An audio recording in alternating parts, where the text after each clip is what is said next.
वजीर चुने। नज़्म नून मीम राशिद।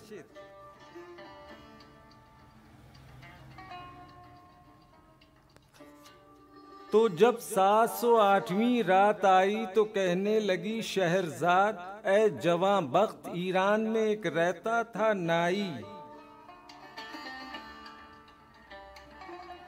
वो नाई तो था ही मगर उसको बख्शा था कुदरत ने एक और नादिर गिरा तर हुनर भी,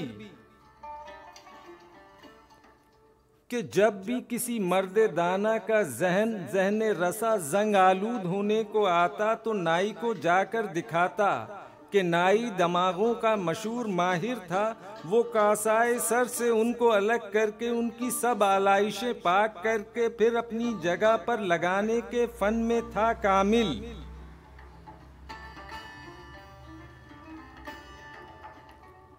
खुदा का ये करना हुआ, एक दिन उसकी दुकान से ईरान का एक वजीर कोहन साल गुजरा। उसने भी चाहा कि वो अपने उलझे हुए जहन की असर नो सफाई करा ले। किया कासाए सर को नाई ने खाली, अभी वो उसे साफ करने में लगा था कि नागहां आकर एक ख्वाजा सरा ने कहा, मैं भेजा गया हूँ जनाबे वजारत पन्हा को बुलाने।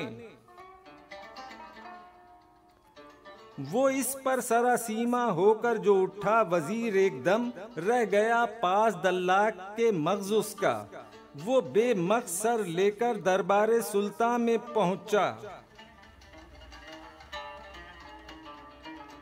मगर दूसरे रोज जो उसने नाई से तकाजा किया तो वो कहने लगा, हैफ कल शब पड़ोसी की बिल्ली जनाबे वजारत पन्हा के दिमागे फलक ताश को खा गई है, और अब हुक्म सरकार हो तो किसी और हैवान का मग़ज़ लेकर लगा दूं। तो दल्लाक ने रख दिया दालियाने ज़माना के सर पर किसी बैल का मग़ज़। तो लोगों ने देखा जनाबे वजारत पन्हा अब फरासत में, दानिश में और कारोबार वजारत में पहले से भी चाको चौबंद हो गए हैं।